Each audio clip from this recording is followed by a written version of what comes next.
I was very surprised to hear the answer. Yes.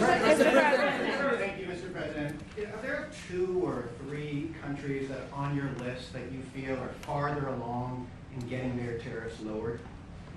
I think there are many that want to get rid of tariffs right now. European Union, I mean, as badly as they've treated us, they've brought their car tariffs essentially off. I guess they brought it down to 2.5, and I hear maybe to nothing. But it's not only tariffs, it's non-monetary tariffs. It's tariffs where they put things on that make it impossible for you to sell a car. It's not a money thing. They make it so difficult, the standards and the tests. They drop a bowling ball on the top of your car from 20 feet up in the air, and if there's a little dent, they say, no, I'm sorry, your car doesn't qualify. When the same car from Germany or anything would dent likewise, unless you can have an army tank, it's going to dent. So they come up with rules and regulations that are just designed for one reason, that you can't sell your product in those countries, and we're not going to let that happen. Those are called non-monetary barriers. They make barriers that are so tough that it's impossible to qualify. So tariffs are a big part of it, but there's another big part of it, and that's barriers. They also do something else. They manipulate their currency, and they drive it down. They want to have low currencies. It sounds better to have a high currency, a strong dollar or whatever, but they bring their currency down, and when it competes with our currency, it's very hard to sell a tractor.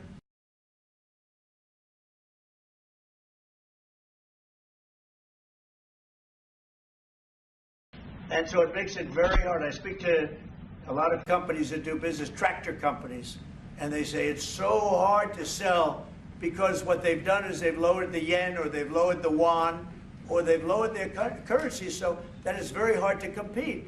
We don't want that either. So we have a lot of things that we're talking about, but we're going to fix it properly, and it's going to be fair to everybody. And in the end, I think we're going to have a world that does a lot better, but they have to respect the United States. And Mr. President, nobody but me would do this. Nobody but me would do this. It would be nice to serve a nice, easy term, but we have an opportunity to change the fabric of our country. We have an opportunity to reset the table on trade. We lose billions of dollars. We lose close to $2 trillion a year on trade. We lose $1 trillion a year to China. $1 trillion. We lose hundreds of billions of dollars a year on trade to China. We lose hundreds of billions of dollars overall, probably close to $2 trillion. Why would we do that? Number one, why would we do that? And then you have to say, is it sustainable? Then you hear about all of the people that say, well, deficits. If we have a deficit with the country, or if the country has a big surplus with us, like China has a massive surplus, that they take and they spend on their military. Well, we don't want that. I don't want them to take $500, $600 billion a year and spend it on their military.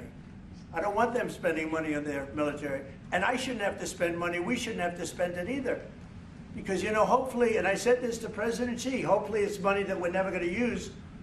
In other words, because we're not going to use those incredible weapons that we have and that they have. We don't want that. So it's going to be very interesting. It's the only chance our country will have to reset the table. Because no other president would be willing to do what I'm doing or to even go through it. Now, I don't mind going through it because I see a beautiful picture at the end. But we are making tremendous progress with a lot of countries, and the countries that really took advantage of us are now saying, please negotiate. You know why? Because they're getting beaten badly because of what's happening. They're getting beaten badly. They're being devalued as countries. But it's the only chance we're going to have to reset the table on trade. And when we do, we're going to come out unbelievably well. We're going to have a strong country economically again. And we're going to have those factories that are empty all over the United States. We've lost 90,000 plants and factories. Think of this, 90,000, you wouldn't think it's possible. 90,000 plants and factories since NAFTA, which was, by the way, the worst trade deal ever developed, ever had by any country anywhere, NAFTA.